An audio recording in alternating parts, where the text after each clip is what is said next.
Day 7. Daylight creeped in around the edges of the door and the window casings.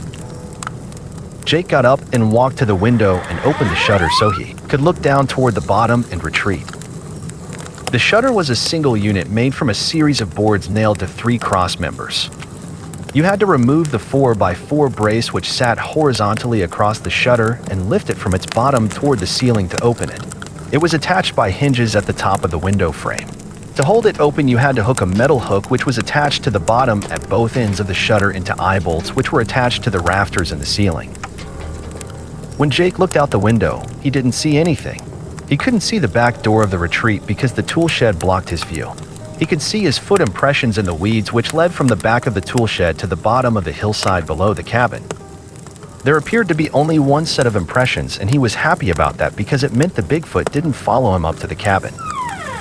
Jake closed and secured the shutter and made his way toward the door, but not before he stopped to pick his club up off the floor. It was still dark inside the cabin, but it was easier to navigate because the bits of sunlight provided points of reference. He reached the door with his club in hand. He slowly removed the 4x4 from its cradle and leaned it up against the wall in the corner on the right side of the door. He gently pulled the door open about a half foot and peeked outside. He didn't see anything, so he opened the door wider. He still didn't see anything, so he stepped out the door and turned to close and lock it. As he placed the padlock back through the hasp, he noticed several scratch and pry marks on the hasp and wondered if the Bigfoot tried to pry the lock off sometime during the night while he slept and he didn't hear it. Jake heard a noise come from underneath the cabin. Instead of a scraping sound like before, this time it sounded like a thud. He hurriedly clasped the lock shut and raised his club over his head to bash the head of whatever had made the sound should it climb out from underneath the cabin and walk around the corner. Jake heard Steve whisper his name. The wind blew slightly and he couldn't discern where Steve had whispered his name from. Steve whispered his name again. Jake heard it, and it sounded like it came from underneath the right side of the cabin. Jake returned his club to his side and made his way around to the side of the cabin. He could barely make out Steve's face as he sat in the middle of a pile of pine branches underneath the cabin. Jake was so happy to see Steve, he began to ask him 1,000 questions. Steve stuck his arm through the branches and motioned for Jake to keep quiet and kneel down and look toward the retreat. Jake turned around and knelt down in time to see the Bigfoot which had broken into the house last night walk from the direction of the back door of the retreat. The Bigfoot carried what appeared to be a large white sack. While they watched, the Bigfoot would put its hand inside the sack and pull something out of it and place it in its mouth. Jake assumed it ate something it found inside the retreat. A few seconds went by when another smaller Bigfoot appeared beside the first. It also appeared to hold something. From the distance they were from the creatures, they couldn't quite make out what the smaller Bigfoot held. It appeared to hold some type of metallic object because the sunlight reflected off of it as it moved back and forth. The smaller Bigfoot turned toward the larger one and moved the object back and forth in the general direction of its face. The smaller one did this several times before the larger one waved it away. As the larger Bigfoot waved the smaller one away, the smaller one placed the backside of the object flat against the outside of its thigh, and it caught the direct sunlight and reflected it toward Jake and Steve. It became clear to them the smaller Bigfoot held a small hand mirror. They continued to watch the two creatures for several minutes until the creatures disappeared. They assumed they either went back inside the house or headed off to the woods on the other side of it near the river. The creatures head in the direction of the back door of the house, but Jake and Steve never saw them walk past the other end of the tool shed. Steve said, "Please give me a hand and help me drag all the pine branches away from me and help me out from underneath the cabin." Jake said, "I was worried about one of the creatures being in a nest under there. I never dreamed I'd find you there." Steve chuckled. "I'm happy to see you, brother," Jake said as he wrapped his arm around Steve's shoulders. "I began to think I'd never see you again." "You always assume the worst," Steve said. "Why don't you reopen the cabin so we can go inside and talk about what we're going to do next?" Jake reopened the cabin and stepped inside. He dragged a cot next to the open door where he could join Steve. Steve sat in the open doorway to keep a lookout for the creatures at the retreat. "I've got 1,000 questions for you," Jake said and asked, Where did you run to?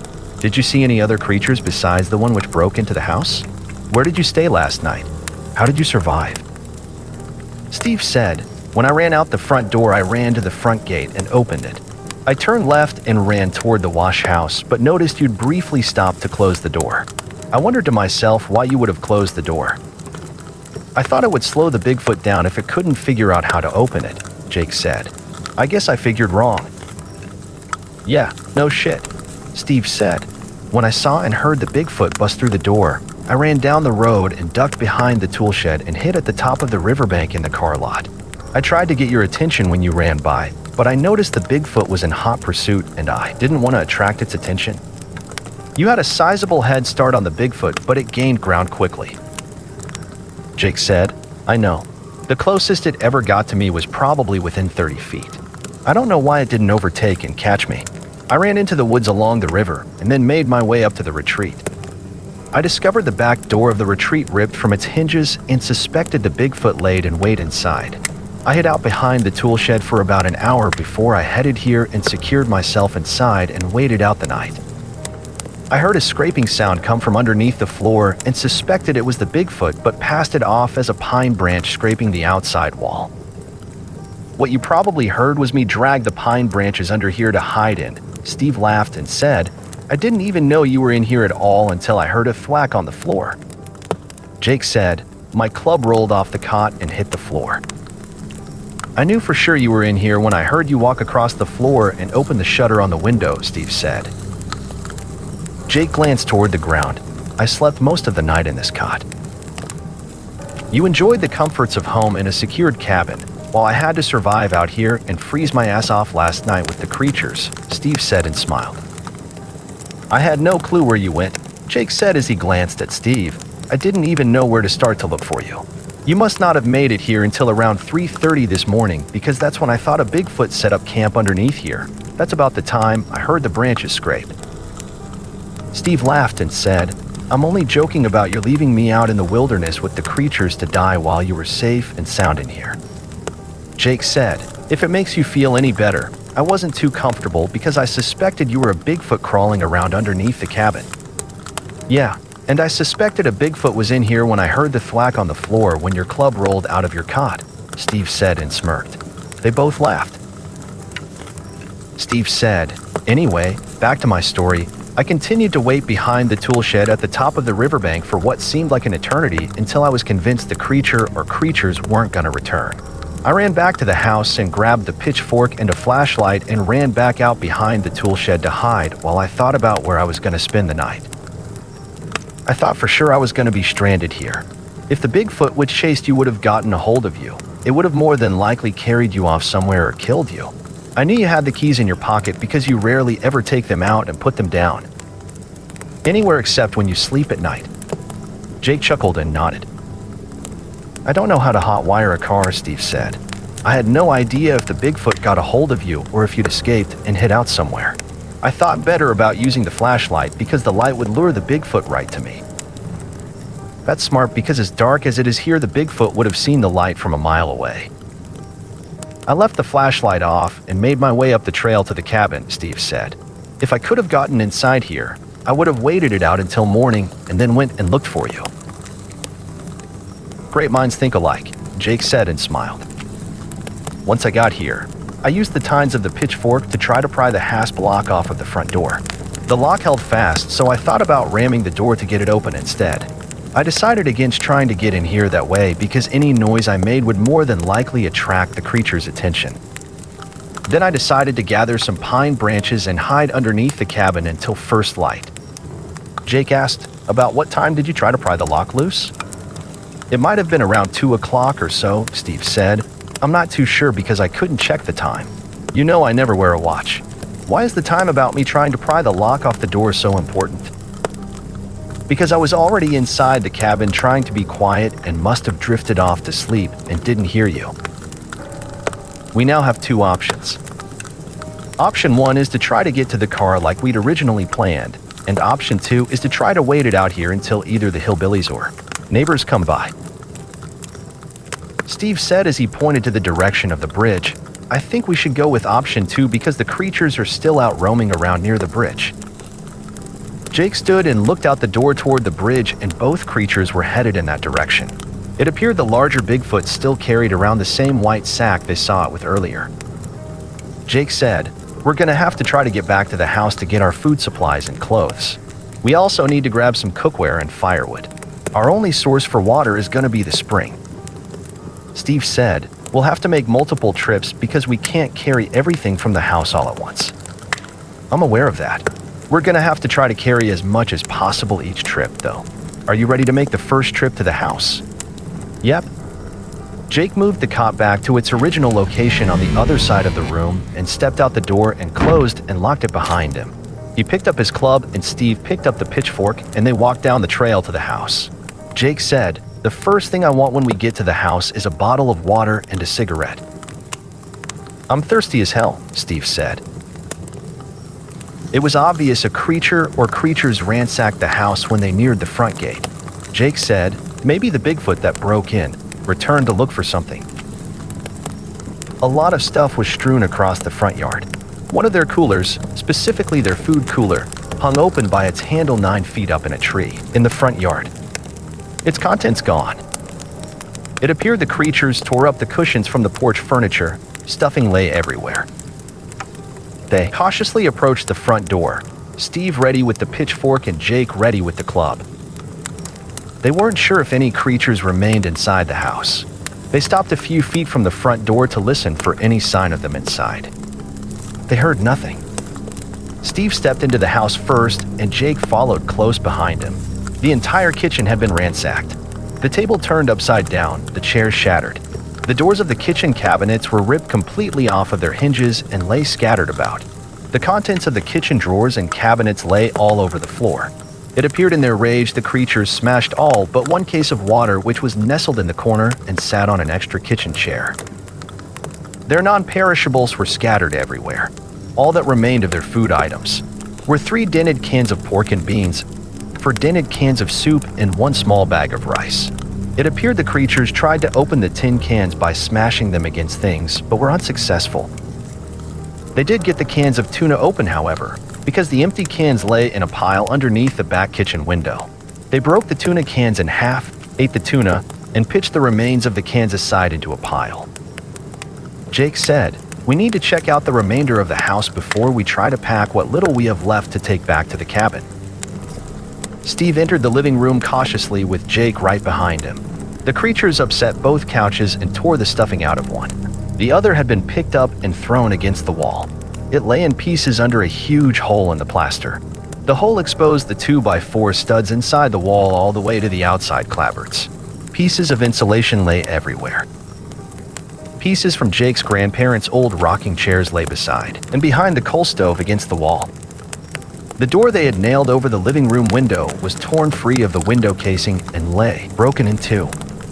One half lay in the corner next to the overturned television, while the other half lay outside the now shattered window in the backyard. Jake examined the mirror and whispered, "It looks like the creature or creatures left the mirror alone. Look at the big handprints in the center of it." Steve looked at the mirror and whispered, "They must have seen their reflection and couldn't understand what they were looking at given the handprints." "Come on, we need to check out the rest of the house," Jake said as he and Steve turned and walked to the bedroom. The bedroom on the end of the house near the barnyard remained untouched. It looked the way it did when Steve moved into Jake's bedroom. Steve's duffel bag still lay on the bed with some of his clothing neatly folded alongside it. Jake asked, "Why didn't the creatures destroy this room?" "Your guess is as good as mine," Steve said as he shook his head. They last turned their attention to the master bedroom. They approached the threshold to the bedroom. It appeared when the creature broke through the window last night, it pushed both window sashes out of the window frame. The sashes along with their glass lay in broken bits scattered all throughout the room. Both beds were completely flipped upside down and their mattresses torn to shreds. The antique brass headboard from Jake's grandparents' bed was bent in half. Jake said, "Can you imagine the brute strength it would take to do something like that?" Steve stood there, eyes wide and mouth agape as he looked at the bent headboard. Jake discovered his duffel bag had been flung across the room because its contents were scattered everywhere. Jake noticed his grandma's old sewing machine lay splintered behind the box springs from Steve's bed in the corner. The chest of drawers they moved in front of the window now lay on its back near the middle bedroom window. Its drawers were ripped out and their contents were scattered everywhere. Steve asked, "What do you think the creatures were searching for?" "I have no idea. Maybe our sin is stronger in this room because it's where we spend most of our time while we sleep." "That makes sense. Since no creatures are in the house, we need to pack everything up quickly and get back to the cabin," Jake said. "I don't want to be here if they return." Steve went to the guest room to gather up his clothing and toiletries and pack them in his duffel bag. Jake stayed in the master bedroom to gather his clothing and personal belongings as quickly as possible. He didn't worry about folding his clothes. He just stuffed everything into his bag. His clothes were difficult to find because they were mixed with the linens, blankets, and quilts which lay everywhere. Jake met Steve back in the kitchen. Steve brought along a couple pillowcases he picked up in the living room to put the remaining food in to make it easier to carry. "That's a good idea," Jake said. "That reminds me to grab a couple pillows and blankets from the bedroom because there isn't any in the cabin." When Jake went back to the bedroom, he also remembered to grab both his and Steve's chamber pots because they lay on the floor near the broken window. After he retrieved the chamber pots, blankets, and pillows from the bedroom, he went back into the kitchen to join Steve. He asked, "Do you have enough room in your duffel bag for a blanket and pillow?" "Yeah." Jake handed them to him. He had already stuffed the other blanket and pillow in his bag. He said, "If you put the food, frying pan, and sauce pots in your bag, I'll put the entire case of water in mine. I'll open the case up and put the bottles in my bag loosely. That'll give me a little more room in my bag." "Good idea." Steve loaded the food, frying pans, and saucepans in his bag. He also grabbed the can opener and several cooking and eating utensils and dropped them into the saucepan before he put it in his bag. He picked up the remainder of the paper plates, the 3-pound can of coffee, 2 unbroken coffee cups, and the coffee pot, and placed them into his bag as well. His duffel bag looked like a giant, navy blue, stuffed Italian sausage. Somehow, he managed to get it tied shut. Jake looked around the kitchen for his cigarettes and lighter. He found the cigarette pack untouched underneath the stove and found his lighter on the floor between the firewood box and the stove. The cigarettes didn't matter because he had several more packs in the bottom of his bag, but the lighter was important because they needed it to light the lanterns in the cook stove. Jake dropped the other flashlight and extra batteries in his bag. The creatures didn't destroy the batteries like they had everything else. Jake said, "Please grab both lanterns and the hatchet while I grab the 5-gallon can of kerosene and the axe." The kerosene didn't get tipped over because it was wedged between the cabinet and Jake's grandma's old flower box. Jake hooked the axe into the loop at the bottom of his duffel bag strap. Steve did the same with the hatchet. They slung their bags over our shoulders. Jake picked up his club in one hand and the chamber pot and the can of kerosene in the other. Steve picked up the pitchfork and other chamber pot and they headed to the cabin. Neither expected to have to return to the house. They cautiously made their way back to the cabin while they listened and looked for any sign of the creatures. They made it back without incident. Jake unlocked and opened the door and they went inside and set their loads on the floor. "We have plenty of time to unpack everything," Jake said. "We should take a short break and head back down to the woodpile to get a couple loads of firewood while there's no sign of the creatures." Steve nodded. Jake opened his bag and reached in it to get 2 bottles of water and handed one to Steve. They drank the water slowly because it tasted good. Neither of them had anything to drink since early last night. Jake joined Steve and sat in the doorway and lit up a cigarette and said, "Wow, this smoke tastes good." Steve asked, "After all we've been through, you're gonna continue to smoke?"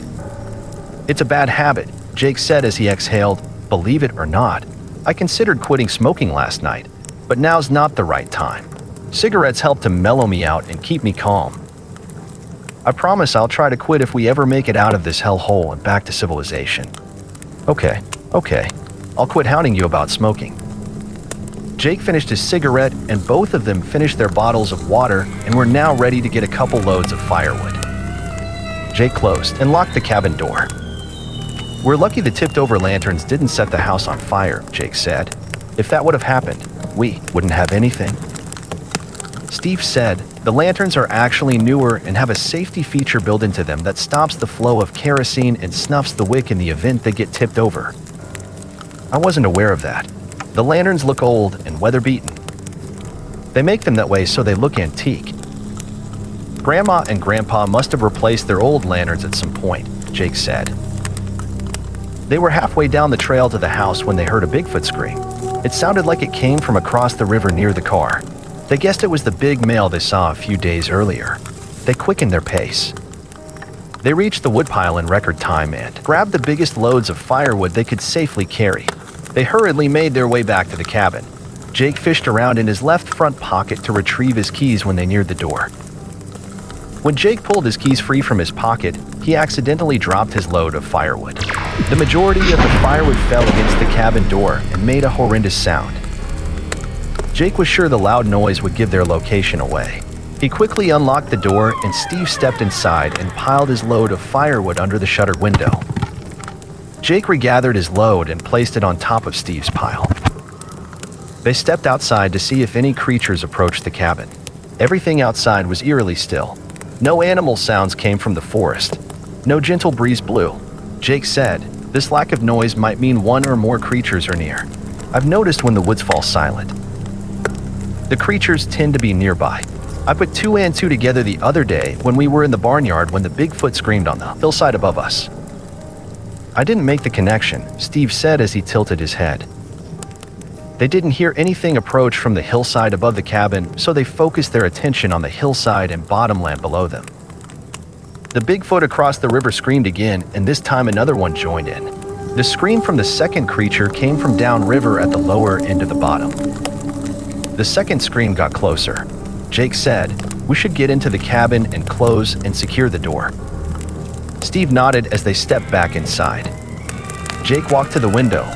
"I'll open the shutter to let some light in if you'll turn on a flashlight." "I wouldn't do that because the bottom of the window is about 6 feet off the ground," Steve said as he turned the flashlight on. "The creatures are at least on average 8 feet tall and they can easily stand outside the window and look inside at us." Jake said, "Good point," as he left the shutter closed and walked to the table and lit the lantern. Steve moved his cot away from the shelves and placed it in the corner next to Jake's. They spent the next several minutes while they listened for the creatures to show up outside and unpack their supplies and put them on the shelves. They set their chamber pots underneath their respective cots. They sat on their own cot while they continued to talk. "We should be okay with our water supply until tomorrow," Jake said. "We have nearly an entire case left, and it should be enough to drink and make coffee with in the morning. Our only other source is the spring. I'm not too keen on going there to get any. I'm not too happy about the spring being so far away either." Jake said, "It looks like our food supply was cut short thanks to the creatures. We might have to ration what's left. As a last resort, if our supplies run out, we can get some of Grandma's canned foods from the cellar." The reason I'm saying we would do this as a last resort is because the canned foods have sat in the cellar for many years. Grandma was good about rotating her stock and writing the date she canned the food on the mason jar lids. We'll have to look for jars with the most recent dates, which should be behind all of the other jars on the shelf. Canned food remains good for many years, but it's been at least 8 years since Grandma died. We'll have to inspect the jars and be careful.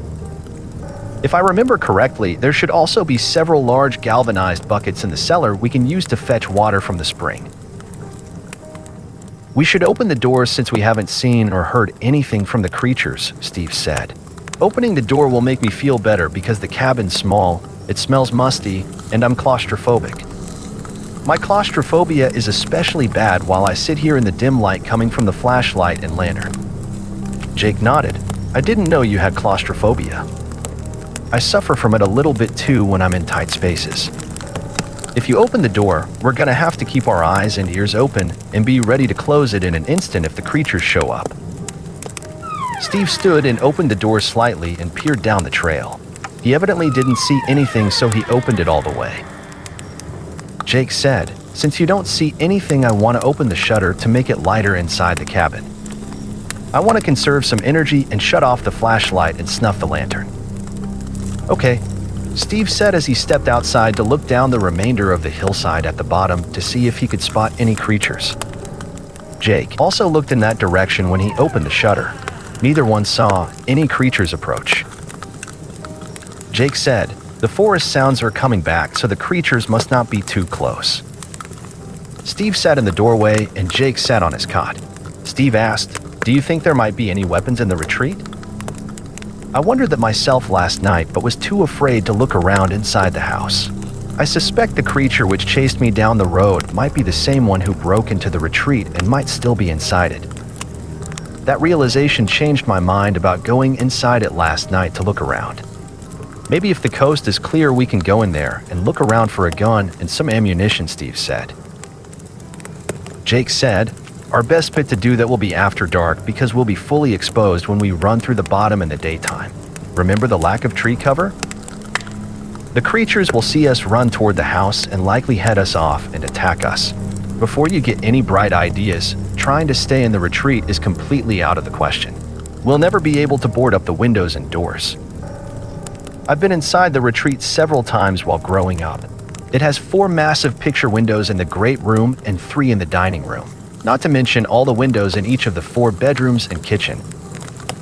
The house has 7 exterior doors, 2 on the front porch, 1 at the back of the house, 2 leading out of opposite sides of the dining room, 1 leading out of the hallway that runs down the center of the house, and 1 leading out of the master bedroom on the far right side of the house.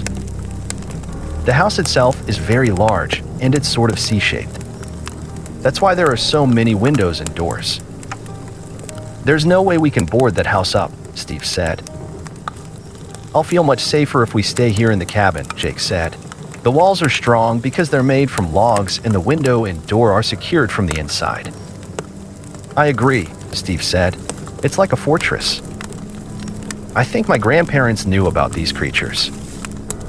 Steve said, "It's possible, but I don't understand why your grandparents never mentioned anything about them. They probably showed up here after your grandparents died because the property is hardly used anymore. Your grandpa ain't around anymore to fill him full of lead." "Yeah, I bet you're right." Steve said, "I need to use the chamber pot." "What? You didn't get the shit scared out of you last night?" "Don't be a wise ass," Steve said and smiled. Jake said, "Hold on, I need to get a new roll of toilet paper out of my duffel bag for you." Jake handed the roll of toilet paper to Steve and stepped outside. On his way outside, he reminded Steve to flush when he finished and pulled the door closed behind him. "Wise ass," Steve mumbled under his breath. Steve opened the door and stepped back outside a few minutes later. He started to close the door and Jake said, "Leave it open to air out the cabin." "Don't be a dickhead," Steve said and smiled. Since they had some time to kill before dark, Jake asked, "Have you ever heard of the Minnesota Iceman? Or watched the movie called The Legend of Boggy Creek?" "No," Steve said as he glanced toward Jake. Jake said, "The Minnesota Iceman and The Legend of Boggy Creek were my first exposure to Bigfoot.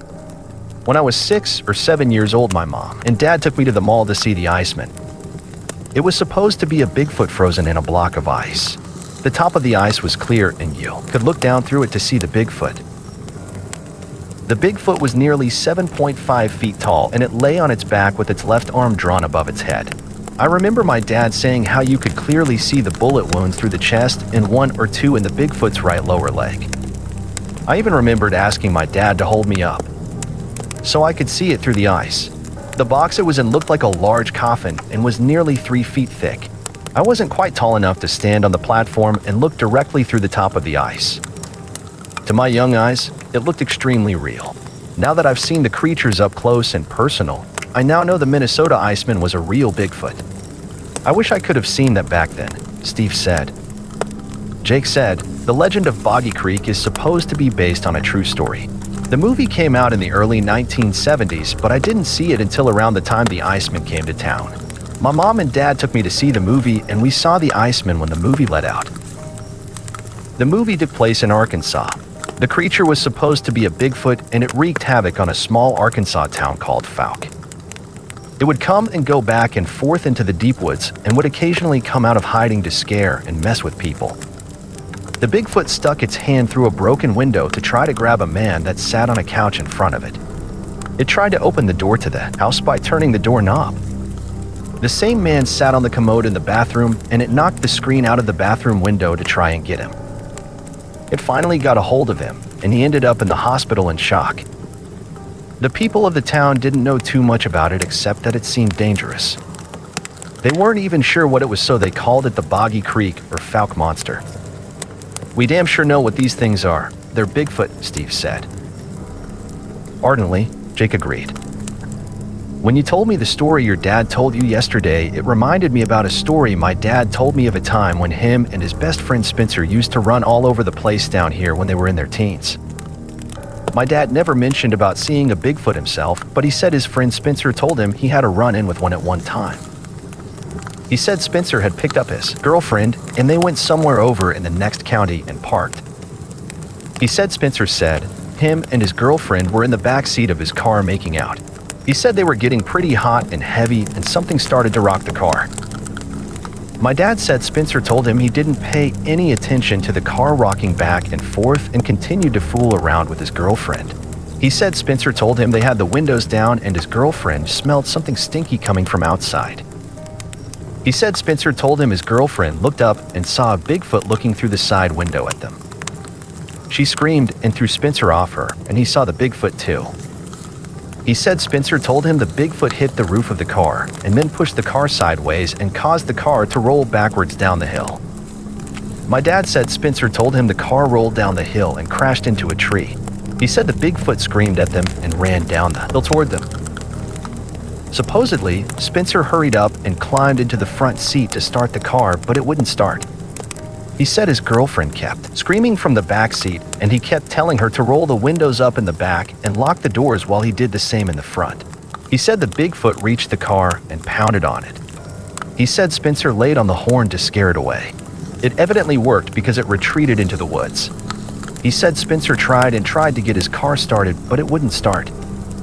Spencer told him he got the tire iron out of the trunk and walked his girlfriend several miles home.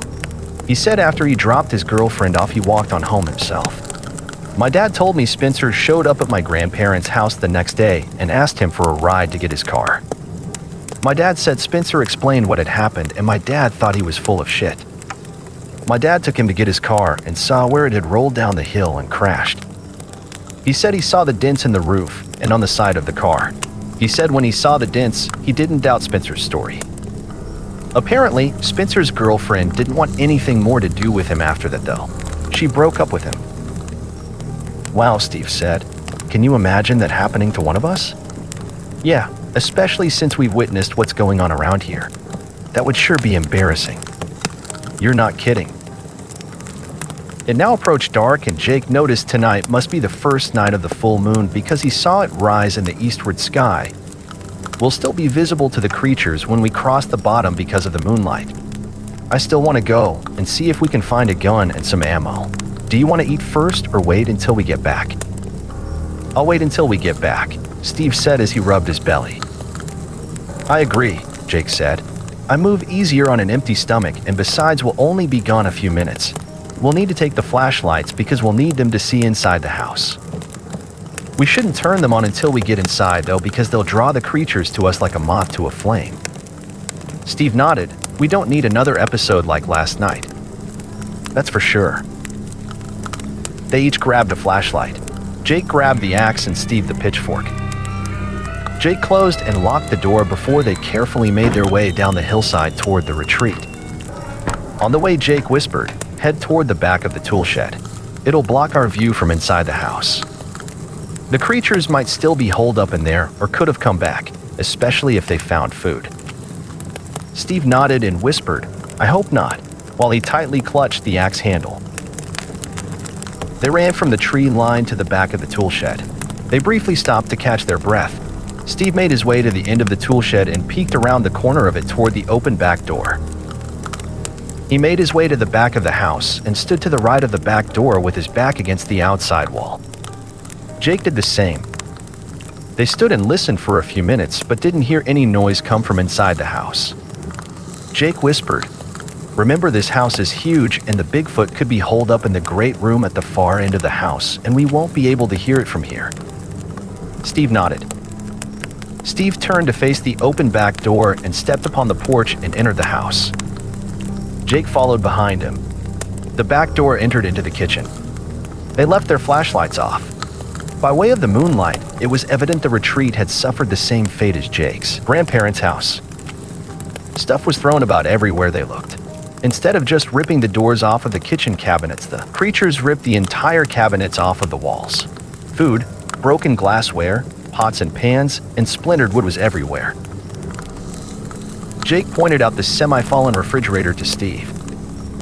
It looked like the creatures tipped the refrigerator over on its front, but it remained suspended in mid-fall because the open refrigerator door propped it up and kept it from completely hitting the kitchen floor.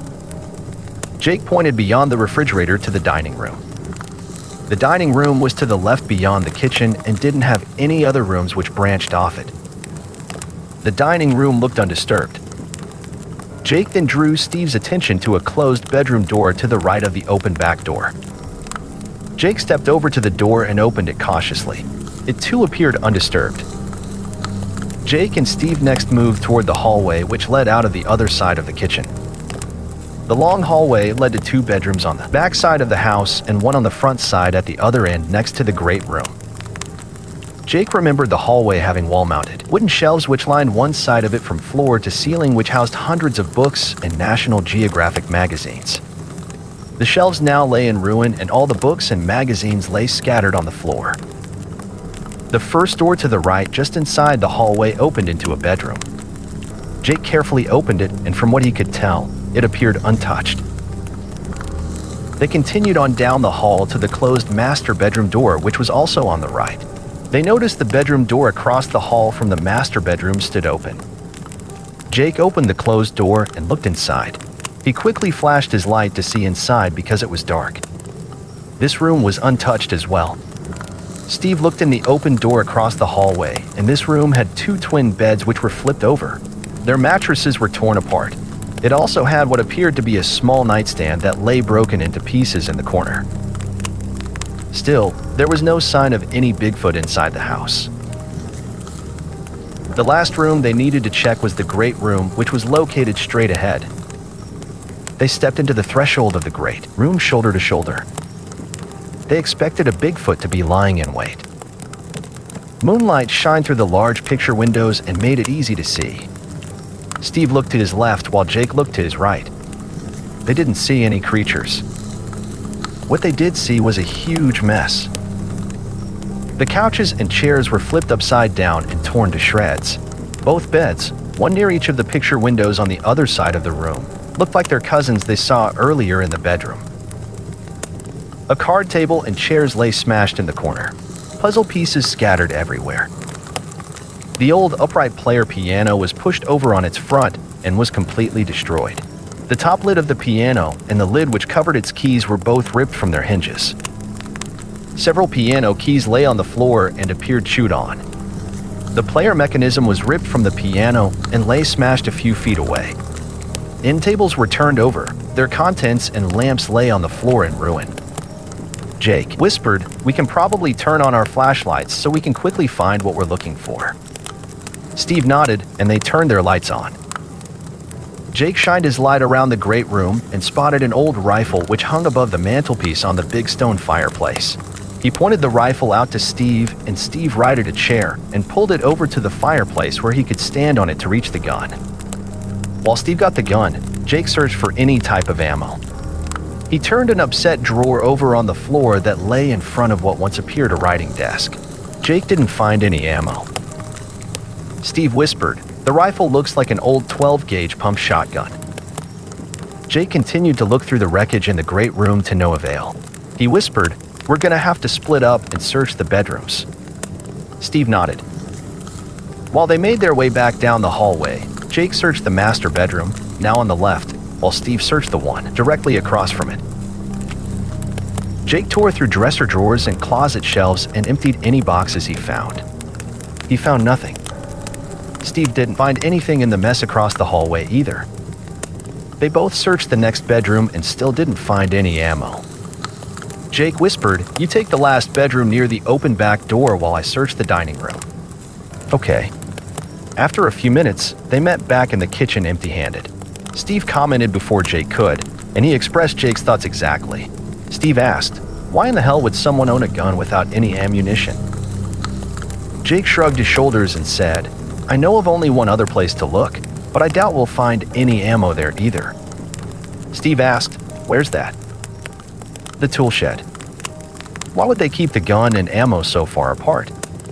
Jake said, maybe the gun doesn't work and they hung it above the mantelpiece as some sort of antique decoration. I'm not going to waste my time searching through the tool shed, Steve said as he set the gun down. We need to get back to the cabin. Jake nodded. They made sure their flashlights were turned off before they walked back outside onto the back porch. They looked in both directions as far as the moonlight would permit and didn't see any sign of the creatures. They made their way around to the back of the tool shed and scanned the bottom. Nothing. They ran toward the cabin. Jake spotted movement in the trees to the left of the direction they were headed. Steve was several feet ahead of Jake, and Jake froze and loudly whispered, "Stop." Steve stopped and looked back at Jake to where he now laid on the ground. Jake motioned for Steve to drop to the ground in the weeds. Jake crawled on his belly up next to Steve and whispered to him and told him what he had seen. They were still a couple hundred yards from the tree line, and Jake whispered, "I don't think it spotted us." They both raised their heads above the weeds to see if they could see it. It walked along the tree line and was now near the road to their left. Steve whispered, "On the count of 3, we're going to jump up and run directly to the cabin. Run as fast as you can and don't stop. Have the key ready to unlock the door before we get there." Jake nodded. Steve whispered, 1, 2, 3. They jumped to their feet and ran to the cabin. Jake kept one eye directed toward where he ran and tried to keep the other one on the Bigfoot. It evidently heard their footfalls and turned and screamed at them and ran toward them. Jake threw his axe down and turned his flashlight on so he could find the key to the cabin. Jake had it in hand just as they reached the door. Steve yelled, "Here it comes." Jake got the door unlocked, and they raced inside and closed and secured the door as the Bigfoot reached the threshold. It let out another loud scream while it rattled and banged against the door and tried to get inside. Steve asked, "Do you think the door will hold?" Jake said, "I think it will," as he tried to catch his breath. Jake walked over to the table and lit the lantern so they could turn off their flashlights. They could hear the Bigfoot as it walked around the outside of the cabin. It would stop and bang on the walls every so often. It also screamed every few minutes. They wondered if it tried to alert the other creatures to their location. They both soon learned the answer to that question. While one Bigfoot banged on the door, another banged against the back wall. Both creatures grunted, growled, and screamed off and on. This went on for the next half hour when suddenly the commotion stopped dead. Total silence. They sat there and listened for another half hour. Steve whispered, "Do you suppose they left?" Jake shrugged his shoulders. It became obvious to both of them the creatures couldn't get inside the cabin because the cabin was too solidly built. There were no other normal animal or forest sounds outside, and Jake said, "I think the creatures are still close by." They continued to listen for a little while longer, and they heard what sounded like an elephant come down the hillside toward the cabin. They could clearly hear heavy thump-thump sounds, rocks clink and clank together, and what sounded like trees break off, fall over, and hit the ground.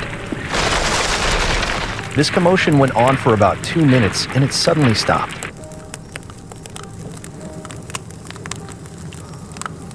They heard nothing but dead silence for the next several seconds. They heard the loudest scream yet come from just outside the door. Something slammed the door so hard they both thought it would give way.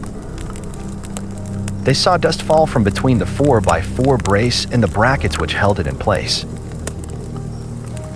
The Bigfoot violently slammed against the door again, and it was still going fast. The other creatures screamed and pounded on the back and side walls. The assault on the cabin continued for another 2 hours. At one point, they thought one Bigfoot was going to get inside to the door. because the door bowed wickedly inward as it pushed against it, but the door proved too solid.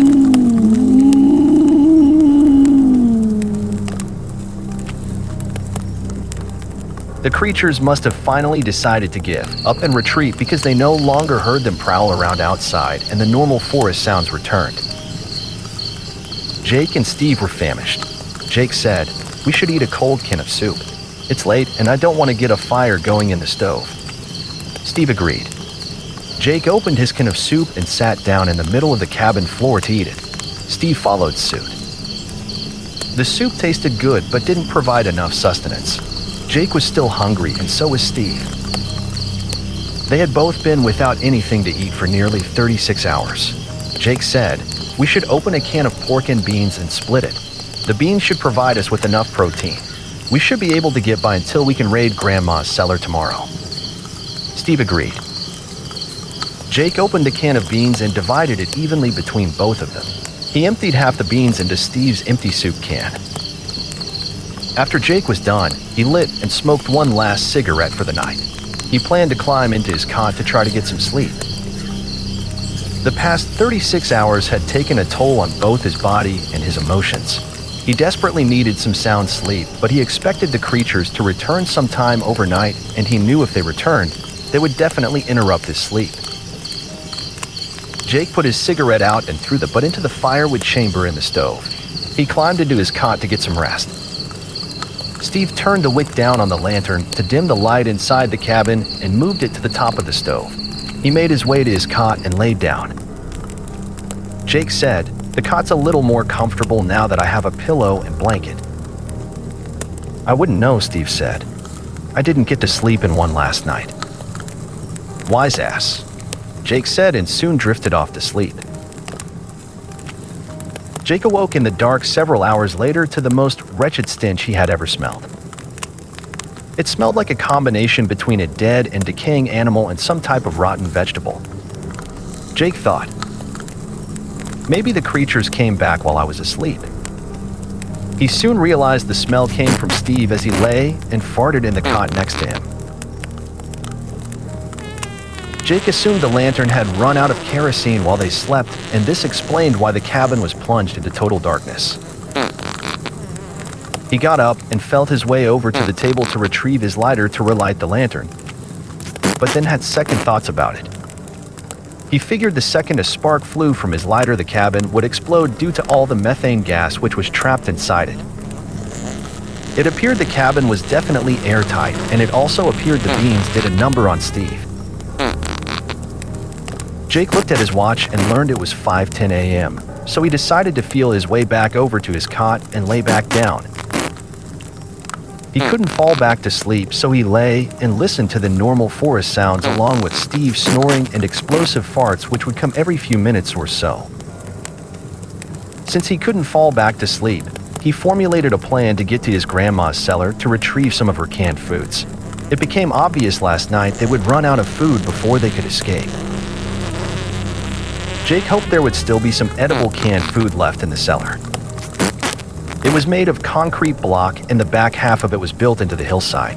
The temperature inside the cellar usually stayed at a constant 50 degrees all year. Jake figured this constant temperature was similar to storing food in a refrigerator, so maybe they would be lucky and find enough food to last them until they could escape. Please tune in next week as we continue on with the next installment of A Journey Through Hell and Back. For those who cannot wait, this title is available on Amazon.com. A link to the book is available in the description below the video. Please remember to like and subscribe so you won't miss out on the continuing saga.